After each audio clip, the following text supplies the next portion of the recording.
안녕하세요. 안녕하세요.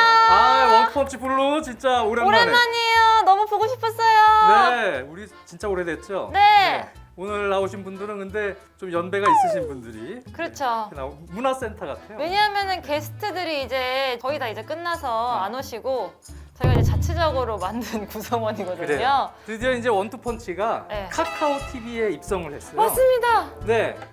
그래서 사실 카카오의 방역 수칙을 우리가 잘 준수하기 위해서 지금 노력을 하고 있고 그동안 이제 게스트, 팬분들을 초대했는데 최대한 이 코로나가 지금 상당히 지금 심각한 상황이기 때문에 외부 인력을 최소화하고 여기 있는 분들은 우리 식구들입니다. 네, 맞습니다. 항상 저희 스텝- 제작진들이에요. 우리 스태프분들이 모여서 원투펀치를 블루를 진행해 보도록 하겠습니다. 오늘 사실 이적 시장이 지금 막판에 아주 드라마틱하게 막 전개가 되고 있는데 맞아요. 오늘 이적 시장 전체를 정리하기에는 짧은 시간 쉽지 않을 것 같고 우리가 지난번에 이적 시장 시작하기 전에 토트넘의 누누 감독 오면서 네. 토트넘이 새로 파라티치 단장도 데려오고 상당히 어려운 상황에서 이 이적 시장 위기를 어떻게 극복을 해 나갈 것인가 뭐 케인 문제도 있었고 그래서 그 부분에 대해서 이적 시장 전에 다루면서 막판에 이적 시장이 어느 정도 정리가 되면 그때 또 토트넘 이 얘기를 이어서 한번 해드리도록 하겠습니다라는 맞다. 약속을 했기 때문에 오늘 이적 시장 말미에 다시 토트넘의 최근 이적 시장 상황에 대해서 한번 말씀을 드려보겠습니다. 선생님 그러면 이제 거의 다 이제 이적 시장이 뭐 일주일 정도 남았잖아요. 네. 그러면 이 시점에서 토트넘을 잘하고 있습니까? 제가 볼 때는 현재 뭐 레비 회장부터 파라티치 단장, 수뇌부들이 이 위기를 극복하는 이른바 뭐 위기 극복 지수 점수를 매겨 본다면 물어보셨으니까 100점 만점에 저는 A. A. 네, A 플러스까지는 아직 이적 시장이 안 끝났으니까 지켜보도록 하겠습니다. 일단은 현재 토트넘의 상황부터 한번 보죠. 토트넘은 사실 우리가 뭐 누차 몇 차례 원투펀치를 통해서 얘기를 했지만 적자가 많았잖아요. 네. 작년에만 한 1,000억 적자가 있었고 맞아요. 그다음에 올해도 언론에서 추산하기로는 한 2,300억 이상의 적자가 예상이 된다. 일단은 그렇게 했어요. 아직 몇 개월이 남았지만 그 상황에서 우리가 코로나가 터지고 나서 토트넘 같은 구단도 그렇고 일부 구단들이 어떤 걸 받았나요? 영국 중앙은행에서 영은이라고 쓸게요. 여기서 기업 이른바 재정기금 뭐 그렇게 얘기해도 되고 일종의 뭐 코로나 위기 극복 자금이죠. 그거를 이제 대출을 해줬어요. 영은이가 도와줬어요. 그렇죠. 우리가 힘들어요. 코로나 때문에 지금 적자예요. 돈 없어. 근데 선수들 뭐 주급도 주고 그래야 될 거 아니에요. 구단을 운영해야 될 거 아니에요. 운영비 자체가 막 지금 적자라서 어떻게 할 수도 없는 상황이야. 거기다 토트넘 같은 경우는 저번에도 얘기했지만 경기장 짓는 데다가 돈을 많이 썼는데 그 중에 엄청난 금액이 은행 돈, 대출이었단 말이에요. 그게 얼마였어요? 거의 대출 받은 게 엄청났죠? 6억 한 4천만 파운드 정도. 6억 4천만 파운드니까 거의 약 1조 원 정도 되는 돈이에요. 1조 원 가까이. 엄청난 금액이 있었어요. 이거는 이자를 계속 내고 있었단 말이죠. 그 상황에서 지금 당장 돈이 없으니까 이 영국 중앙은행에서 다른 구단들도 받았어요. 이 돈을. 재정적으로 힘든 상황에서 1억 7,500만 파운드. 예. 1억 7,500만 파운드 정도의 재정 기금을 대출을 받았어요. 하나로 치면은 한 2,400억 정도 돼요. 0.5% 이자? 그러니까 네. 나라에서 그냥 거의 뭐 이자 알칠 테니까 일단 너희들 살고 봐라. 이거 가지고 사실은 토트넘이 버텼죠. 이거 받아서 이제 버티고 있었단 말이에요. 이거 갖고 구단 운영, 적자가 난 것들을 이제 메우면서 그래도 구단 운영을 할 돈은 필요하니까 메웠는데 이제 올 여름을 앞두고 사실은 선수 저번에도 얘기했지만 정리도 해야 되고 또 정리를 하면 다시 또 보강을 위해서는 이적도 시켜야 되고 그다음에 뭐 케인 문제도 남겨져 있고 여러 가지 복잡한 상황이었다는 얘기죠. 이 복잡한 상황들을 이제 어떻게 정리를 해야 되냐 사실 고민이 많았어요. 근데 그냥 이 상태로만 가면 사실은 재정적으로 내년 예산을 꾸리기에도 힘들고 상당히 힘든 구조였단 말이에요. 그래서 이제 계속 케인 같은 얘기도 나왔었고 케인은 아예 레비 회장이 1억 5천만 파운드. 네. 예, 엄청난 금액이죠. 1억 5천만 파운드 이상 아니면 나는 안 한다. 그 거액에 팔 생각까지도 가지고 있었겠죠. 그런 상황에서 그래도 레비 회장이 이 사람 비즈니스도 잘하잖아요. 네. 이쪽 경기장 지을 때 크게 대출을 받았던 라인들이 미국 쪽 그 뱅크 오브 아메리카라고요. 뱅크 오브 아메리카가 있고 뭐 골드만삭스도 있고 뭐 기타 등등 있는데 거의 뱅크 오브 아메리카 쪽 돈이에요. 이 뱅크 오브 아메리카가 그래도 미국 그 투자은행에서 자산 2위. 상당히 그래도 돈이 많고 여유가 있는 투자은행이죠. 여기에서 이제 저 대출을 받았던 상황인데 네. 레비가 간 거죠. 뱅크 오브 아메리카랑 협상을 해서 지난 여름에 아주 큰 거를 일단 따냈어요. 그 큰 조건이 뭐였냐면 우리 앞으로 다음 시즌부터는 이제 관중들도 올 수가 있고 그리고 무엇보다도 새로운 구장 지은데 구장 명명권이죠. 이른바. 그래서 뭐 우리 흔히 뭐 바이에른 뮌헨 홈구장은 뭐라 그래요? 알리안츠 아레나. 보험회사죠. 레스터시티는 킹파워 스타디움. 면세점이에요. 태국에 있는 큰 면세점 킹파워. 그런 이제 회사 스폰서를 경기장에다 붙이는 거죠. 네. 명명권.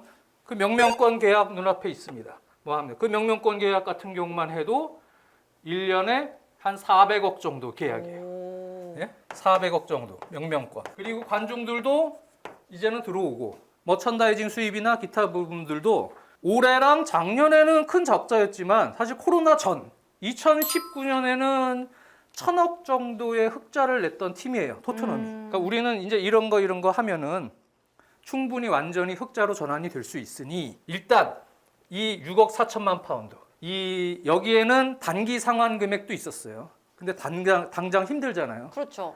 장기 상환으로 좀 옮겨달라.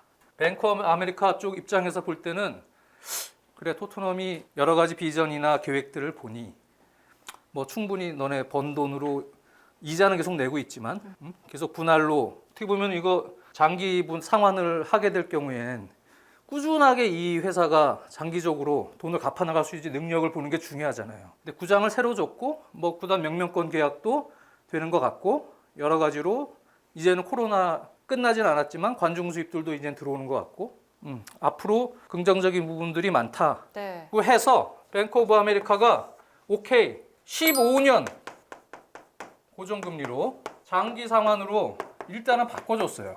그러면서 문제는 뭐가 있냐면 이 영국 중앙은행에서 대출을 한 1억 7,500만 파운드 여기에는 무슨 조건이 있었냐면 일단 내년 3월까지 2022년이죠.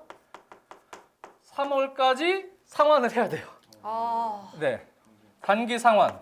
그리고 2,400억을 벌어갖고 줘야 되네요. 선수 이적료나 선수 급여로는 이 돈을 쓸 수가 없어요. 예. 운영비만 쓰는구나. 운영비, 구단 운영비, 기타 금액으로만 이 돈을 쓸 수 있는 조건이에요. 그러니까 만약에 이러한 협상을 거쳐서 이거를 따내지 못하면 그러면 당장 이걸 또 갚기가 힘들고 선수 주급도 못 주고 네. 손흥민 선수 재계약도 늦춰진 게 그 이유 때문이에요. 이게 되기 전에는 뭐 답이 나올 수 없는 상황이었기 때문에 이제 우리는 선수를 돈 주고 영입할 수 없다. 임대로 뭐 쓰던지 할 수밖에 없다고 그 전에도 얘기했던 이유도 레비 회장이 이런 이유 때문이었어요.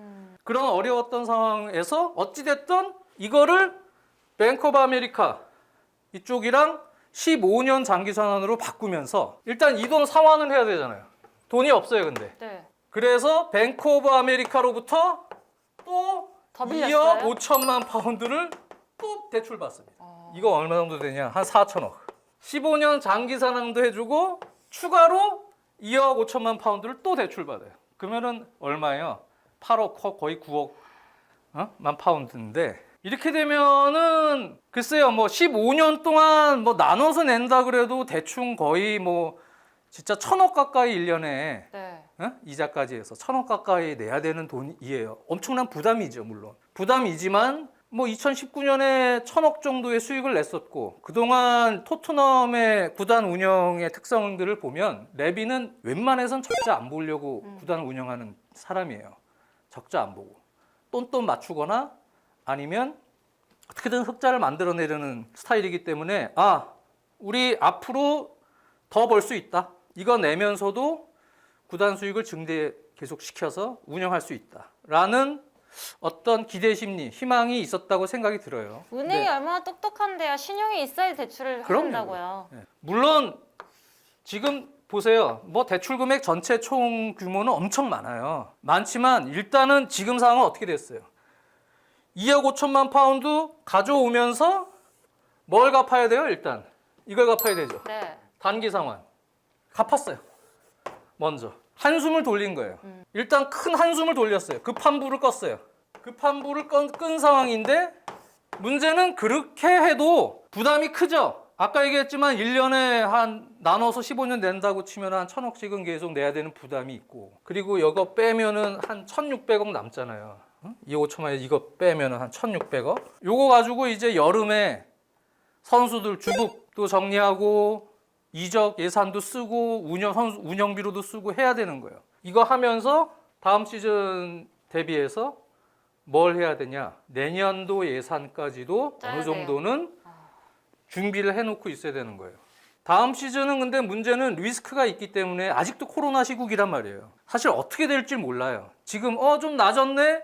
라고 할 수도 있지만 갑자기 또 막 변이 바이러스 무슨 뭐 막 이래서 또 다시 또 코로나 크라이시스가 올 수도 있는 거예요. 그건 아무도 알 수 없는 거예요. 토트넘 입장에서는 이 대출, 2억 5천만 파운드의 추가 대출이 마지막이 되길 바라겠죠. 그래, 그렇게 돼야 돼요. 근데 만약에 또 그런 위기가 오면 그 다음에는 추가로 또 대출 받기 쉽지 않을 거예요. 네. 그러니까 이번이 아마 최대 고비인데 일단은 급한 불을 껐어요. 그 상황에서 역시 또 케인 문제가 있었죠. 지금 수요일인데요. 바로 8시쯤에 케인이 SNS 글을 그러니까. 올렸어요. 이것도 사실은 이 과정에서 이 레비를 비롯한 수뇌부들이 일단 구단의 재정적인 부분에 대한 지금 위기, 요거를 급한 불을 끄지 않았으면 그러면은 이 케인의 이적 협상 주도권을 잡고 갈 수 있었을까요? 그렇죠, 없죠. 못 가죠. 케인부터 팔았을 거예요. 당장 이것도 메꿔야 되고 뭐 메꿔야 되고 해야 되니까. 선택권이 없죠. 단기 상환도 해야 되고 막 해야 되니까. 그러니까 이걸 해놓은 거는 일단은 한숨을 돌린 건 맞아요. 하지만 그럼에도 여유가 있는 건 절대 아니에요. 토트넘은 그럼에도 계속 큰 빚이 남아 있고 그거를 상환을 계속 분할로 해야 되고 이자는 계속 내야 되고 남아 있는 돈에 쓸 수 있는 돈은 그렇게 많지가 않고 실질적인 구단주인 조 루이스는 돈 쓸 생각이 없는 분이니까 그분은 이제 제쳐두고 스스로 다니엘 레비 혼자 여태까지 스스로 이렇게 한 거예요, 구단을. 케인 얘기가 나왔으니까 먼저 얘기해 버리죠. 뭐. 레비 입장에서는 처음에는 어떤 생각이었을까요? 팔지는 않겠다. 그런데 1억 5천만 파운드 얘기를 해놨죠. 네. 1억 5천만 파운드면 생각을 해보겠지만 그렇지 않으면 not for sale.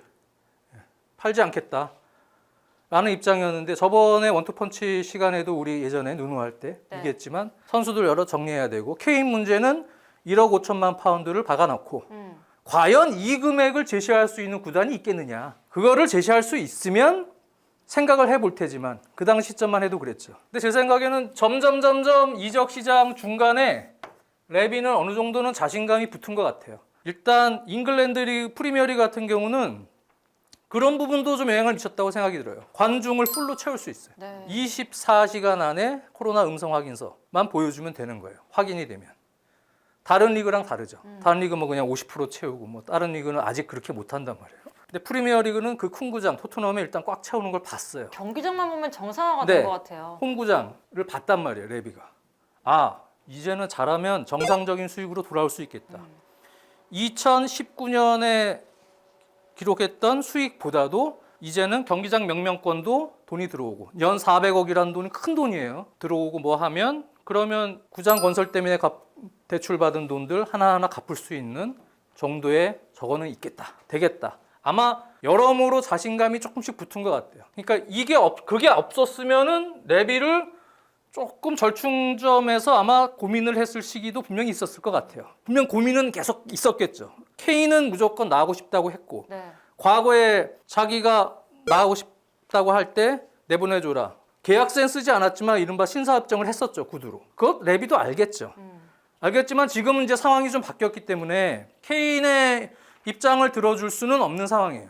왜 그런가 하면 한 1억 뭐 3천? 뭐 그렇게 팔아도 구단의 내년도 예산이나 여러 가지 지금 재정적인 플랜을 짜는 데는 큰 도움은 되겠지만 당장 케인이 빠졌을 때 구단의 로얄티 격하 일종의 성적이 떨어진다거나 그렇죠. 전체적인 팀의 위상이 떨어져서 원래 B클럽으로의 도약을 꿈꿨던 새로 구장 짓고 그러한 계획에 차질을 빚을 수 있다. 그런 생각을 했을 수 있죠. 재정적으로는 당장은 도움이 되겠지만. 근데 케인 같은 경우는 지금 몇 년 남았어요, 계약이? 3년 남았단 말이에요. 3년 남았기 때문에 사실은 재정적인 문제들에 대한 급한 불 이런 것들이 이제 어느 정도 해결되기 전에는 팔아야 되는 게 우선순위로 생각을 했겠지만 지금은 다음 시즌에 코로나가 완전히 진짜 더 상황이 안 좋아져서 이상한 상황으로 가지 않는 한 다른 B클럽들도 조금 여유가 생길 수 있고 내년 이적 시장에는 충분히 2년이 남더라도 내년에는 2년 남는 거 아니에요? 내년 여름에도 한 1억 2천만 파운드? 뭐 이 정도 선에서 또는 1억 파운드 선에서 이적료를 형성해서 그때 가서 팔아도 늦진 않을 수 있다. 물론 이적료 가치가 조금 떨어질 수 있지만 네. 당장 올 시즌에 현재 보드진들이 영입하는 어떤 행보를 보니 좋아. 계획대로 믿을만 있게 잘 하고 있고 전력도 보강이 되는 것 같고 케인까지 잔류를 시켜서 올 시즌에 만약에 챔피언스 리그나 유럽 대항전에 진출을 시킬 수 있으면 사실은 계산기를 두드려 보면 그게 더 이득일 수 있는 거예요. 올 시즌에 그대로 브랜드 로열티, 토트넘이라는 어떤 빅클럽으로서의 가치는 그대로 유지시키면서 케인도 그대로 있고 그리고 다음 시즌에 조금 이적료가 떨어져도 그때도 충분히 이적료를 받고 만약 케인을 팔 수 있는 분명히 여유는 아직 가지고 있다. 그리고 그때는 이적 자금의 숨통이 그때 상황에서 케인을 활용해서 풀어서 또 그때 만들면 되는 것이고. 그동안 다 벌 거니까. 그렇죠. 뭐 그러한 어떤 계산들을 하고 있지 않았나 생각이 들고 또 하나는 이대로 케인을 놔뒀다 예를 들어서.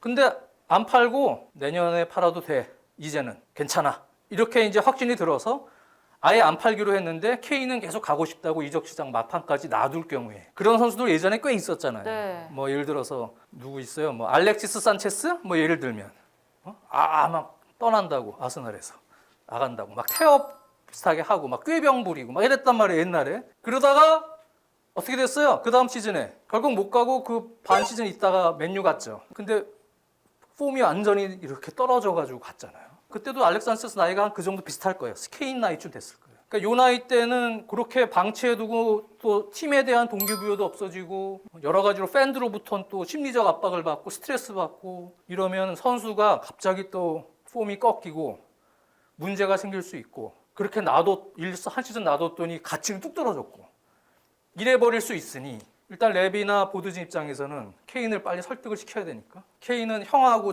아버지가 에이전트 하잖아요. 네. 그러니까 케인하고 해가지고 우리가 이런 플랜들이 있으니 우리 지금 재정사정 여건이 이렇고 너 내년에도 충분히 기회가 있고 한 시즌 우리가 지금 이렇게 이적 시장도 잘 진행하고 있으니까 해라 으쌰.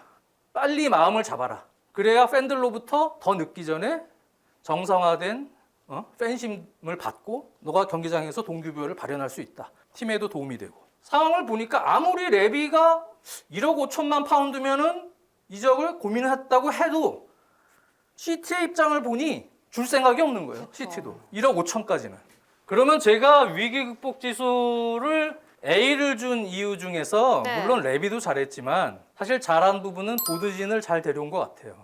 네, 그러니까 지난번에 우리 누누 또 감독이랑. 새로 파라티치 단장, 새로운 토트넘 과연 어떻게 이 위기를 이적 시장 버틸까, 어떻게 진행할까? 조르제 멘데스 라인도 얘기했고 그때 했던 얘기가 뭐예요? 첫 번째가 토트넘은 현재 재정적으로 그렇게 여유가 있는 편은 아니다. 뭐 당장 이거 단기 상환 쳐주고 뭐 하니까 여유 있게 이적료를 쓸 수 있는 상황은 아니에요. 그러니까 그 당시 얘기했던 게 뭐예요? 수합 딜을 좀 많이 할 거다.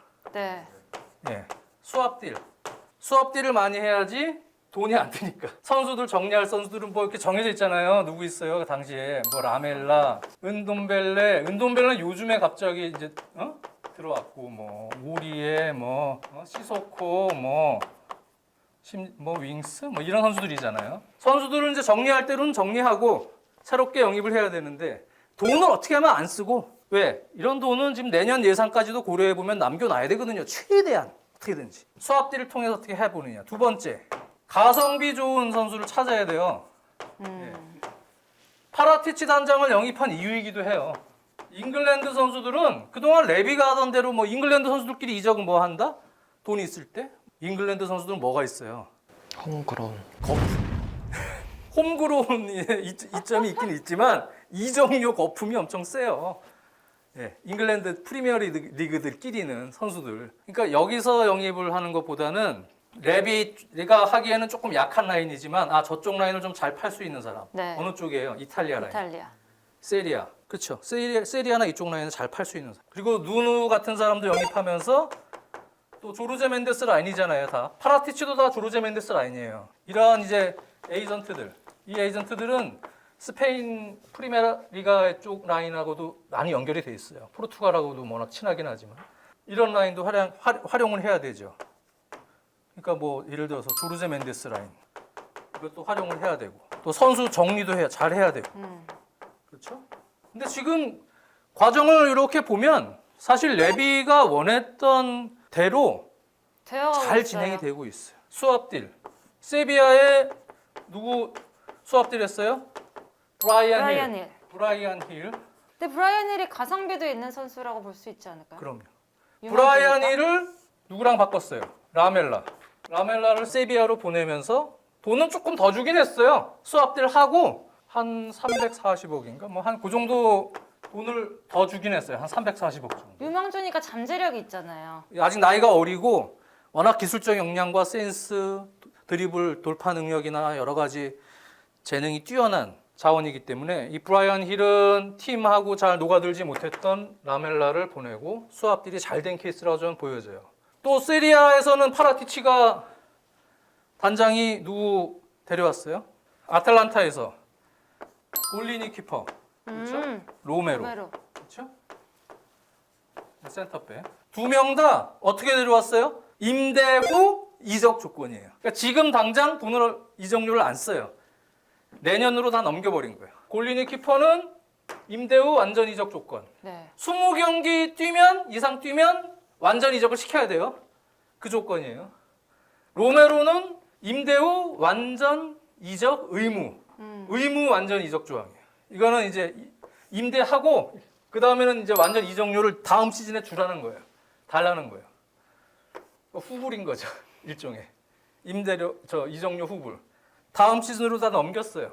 다음 시즌으로 다 넘긴 이유는 구단이 다시 수익을 낼 수 있다는 계획도 있을 것이고 케인이나 이런 선수들 다음 시즌에 팔겠다. 딜을 해서 만들어도 되는 것이고 여러 가지 계산들이 있겠죠. 뭐 그래서 아마 그 플랜들을 짰으리라고 생각해요.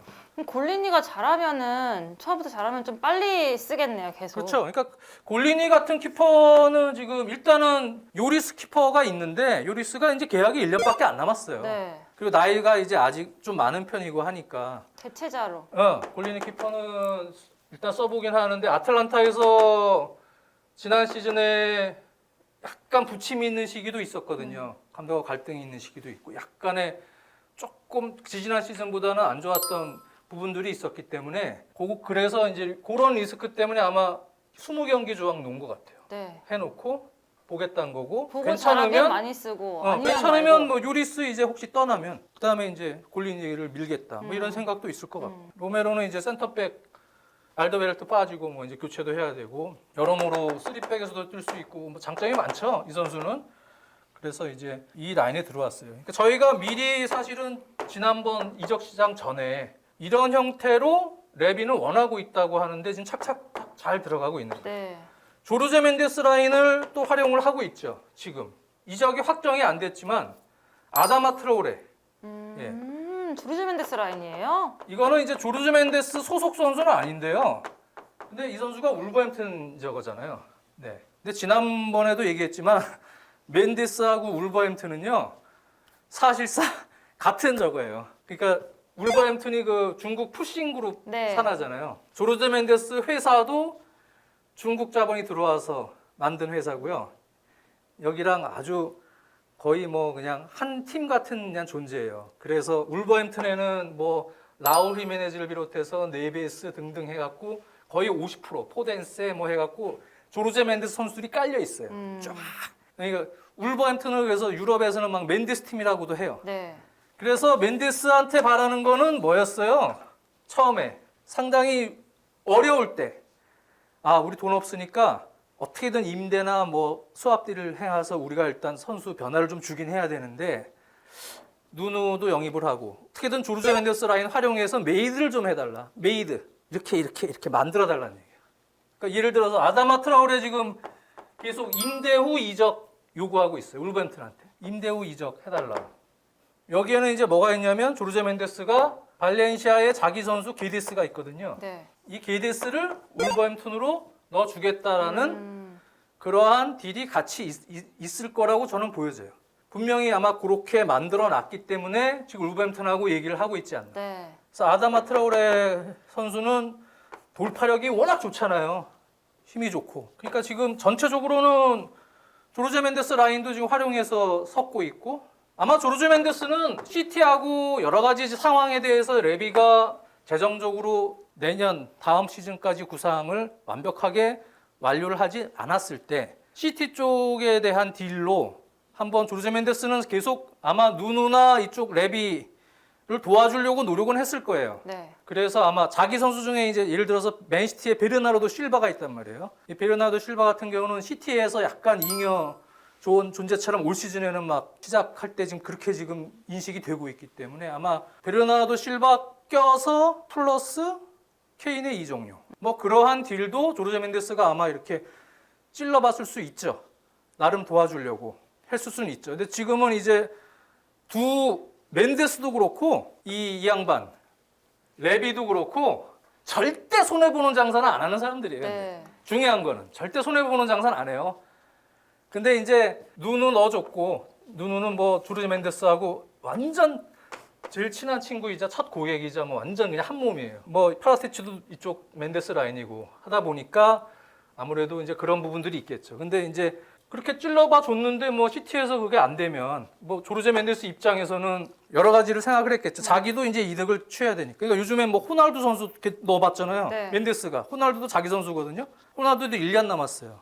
그러니까 이적료를 챙기긴 해야겠는데 멘데스가 시티한테 이렇게 찔러본 거 아니에요?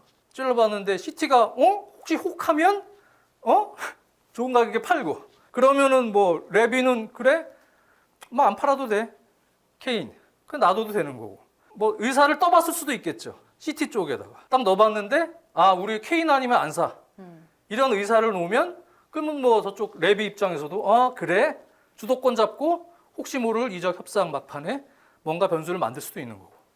그러니까 이래저래 자기네들은 절대 손해 안 보지만 이래저래 나름대로 윈윈할 수 있게 도와주는 관계인 거는 맞아요.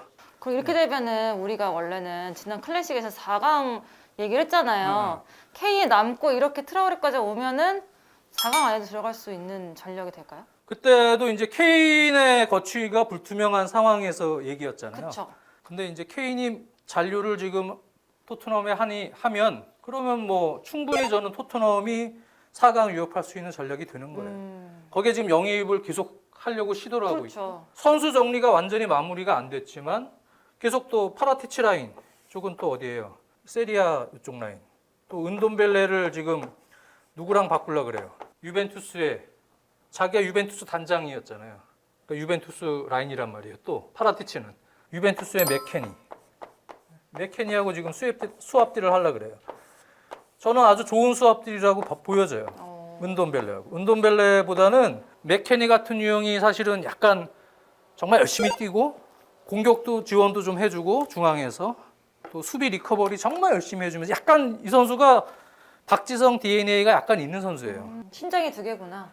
예, 많이 뛰고 그리고 또 순발력이 있고 기술이 아예 없는 것도 아니고 공격 능력도 있고 그런 선수가 사실은 토트넘에 필요하거든요. 은돔벨레는 그런 게 좀 약해요.